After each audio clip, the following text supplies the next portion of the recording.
You replay every detail of a meeting long after it's over. You soften your tone in emails, even when you know you're right. You feel a distinct twinge of guilt after setting a standard boundary with your team. We often mistake these habits for high emotional intelligence or professional humility.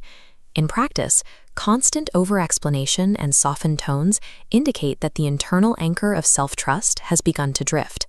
High performers are the most susceptible to this tension. They often categorize the feeling as imposter syndrome, assuming the anxiety stems from a lack of technical skill or capability. This specific internal friction occurs when a leadership identity outgrows the safe, agreeable rules that governed the early stages of a career. In the early years of a career, approval functions as a primary currency. Being helpful and easy to work with leads to rewards. Senior leadership, however, demands personal authority, a trait that inevitably disappoints someone. Exercising that authority triggers a conflict in the nervous system. When a decision is made, the brain immediately worries that the loss of a colleague's approval is a threat to social survival. This triggers 3 psychological alarms. First, identity threat. Setting boundaries feels like betraying your nice persona. Second, belonging threat.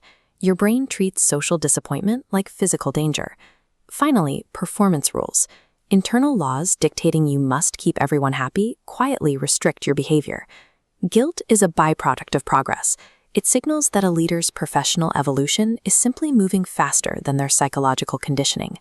Overcoming these internal alarms requires a departure from the need for external validation. Mindset expert Sohail Ahmed forged this perspective through extreme adversity. Ahmed experienced the sudden loss of his father right before his 12th grade exams. The primary safety net of his life disappeared at a pivotal moment. He spent the following years in the high-pressure environment of corporate call centers. In these cubicles, the external world offered little in the way of approval or comfort. Survival in this environment meant he could no longer rely on people-pleasing. He had to build an unshakable internal foundation of self-esteem that functioned independently of how others perceived him. This period of struggle forced him to access untapped potential, proving that external adversity must be met with a matching level of internal trust. This realization led Ahmed to found Mentor My Way, Inc. and become a LinkedIn top voice, with a mission to impact 1 billion lives through his coaching. He redefined confidence for his clients. It is not loud, it does not perform, and it never seeks reassurance.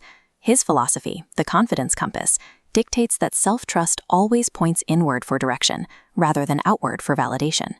Leaders using this compass develop the capacity to let others feel disappointed. They stand firm when misunderstood, making decisions without the safety of consensus. Unshakable confidence is the ability to stand firm in a decision and let the resulting silence exist without rushing to justify it. Building trust requires practice. The 7-day reset focuses on behavior. Day 1, notice false yeses. Day 2, the silence hold. Days 3 and 4, deliver a clean no, allow disappointment. Days 5 and 6, keep self-promises, decide faster. Day 7, audit reality. This behavioral reset is how self-trust is actually formed, quietly, repeatedly, and without any need for external applause. The most powerful leaders are not entirely fearless. Instead, they demonstrate a fierce loyalty to themselves. They have stopped negotiating with their own guilt. They no longer overfunction simply to remain liked by the room. Your leadership doesn't require more communication tactics or better polish. It requires your self-trust. Stop outsourcing your confidence. Subscribe to the Confidence Compass newsletter on LinkedIn and follow Sohail Ahmed at Mentor Sohail to learn to think bold and think big.